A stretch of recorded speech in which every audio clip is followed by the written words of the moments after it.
ശ്രീനിവാസിനെ കുറിച്ച് അവളെന്റെ അടുത്ത് പറഞ്ഞിരുന്നത് എന്നെങ്കിലും എന്റെ പപ്പ എന്ന് പറയുന്ന ഒരാൾ എന്റെ മുമ്പിൽ വന്ന് നിന്ന അയാളെ കൊല്ലുമെന്ന്. അവൾ അതിനും മടിക്കില്ല. അങ്ങനെ എന്തെങ്കിലും സംഭവിച്ച ശ്രീനിവാസ് വെറുതെ ഇരിക്കുന്ന? സിത്താരെ തകർക്കാനായിട്ട് ഏറ്റവും വലിയ ആയുധമല്ല അയാളുടെ കയ്യിലിരിക്കുന്നത്. അതുപയോഗിക്കില്ലേ അയാള്?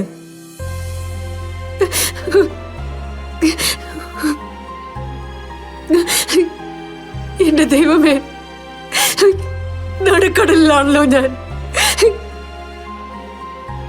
എങ്ങോട്ട് തുഴയണമെന്നറിയാതെ.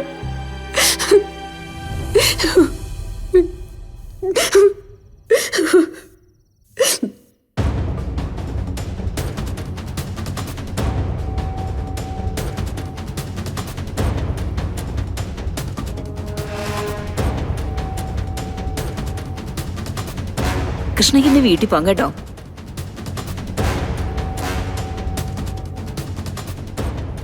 കാലനങ്ങാതെ സൂക്ഷിക്കണം കേട്ടോ. പിന്നെ പ്ലാസ്റ്റർ ഒക്കെ എടുത്തു കഴിഞ്ഞിട്ട് ചില എക്സർസൈസ് ഒക്കെ ചെയ്യേണ്ടി വരും. അത് സിസ്റ്റർ പറഞ്ഞു തരും. ഓക്കെ ഓക്കെ അല്ലേ? Thank you doctor. നോർമലി മറ്റു കുഴപ്പങ്ങളൊന്നുമില്ല. ഇനിയിപ്പോൾ വേദനയോ മറ്റോ ഉണ്ടെങ്കിൽ ഒന്നും കൊണ്ടൊന്ന് കാണിച്ചാൽ മതി. ഓക്കെ അല്ലേ? Okay doctor. ശരി.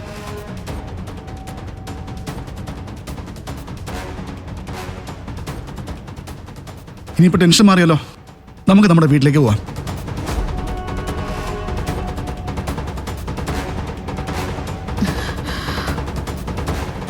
ഇതെന്താ മോളെ, വീട്ടിലേക്ക് പോകാന്ന് പറഞ്ഞിട്ടും മുഖത്തൊരു സന്തോഷമില്ലാത്തെ? ഹോസ്പിറ്റലിൽ അത്രയ്ക്ക് പിടിച്ചു പോയോ? അങ്ങനൊന്നുമില്ല. ഞാൻ പോയി ബില്ലൊക്കെ സെറ്റ് ചെയ്തിട്ട് വരാം. മോളിക്കുട്ടി എല്ലാം എടുത്ത് വെച്ചോ.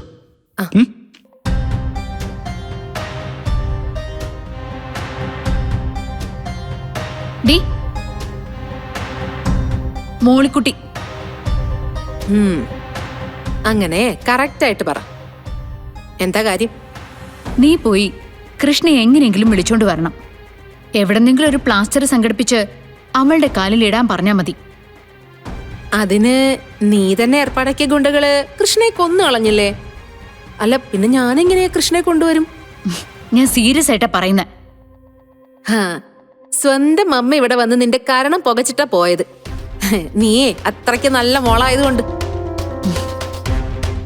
കൂടുതൽ തല്ല് വാങ്ങണ്ടെങ്കിലേ അടങ്ങി ഒതുങ്ങി പറയുന്നത് അനുസരിച്ചിരുന്നോ? അതെ, ഒച്ച പൊങ്ങിയാലേ എഴുന്നേൽക്കാൻ പോലും വയ്യാതെ കിടക്കുന്ന നിന്റെ കഴുത്തെ ഞാൻ ഞെരിച്ചു കളയും. കേട്ടോടി? നിന്നെ ഇന്ന് ഞാൻ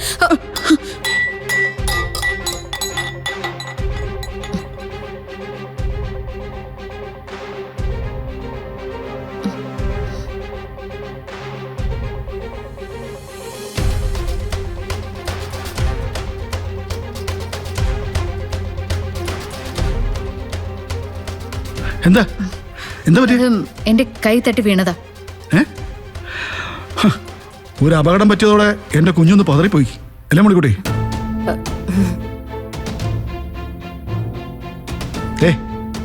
വിഷമിക്കൊന്നും വേണ്ട മോളെ, ഇതൊക്കെ പെട്ടെന്ന് ശരിയാവുന്ന കാര്യമല്ലേ ഉള്ളൂ. അത് കഴിഞ്ഞാൽ പഴയതുപോലെ മോക്ക് ഓടി നടക്കാം.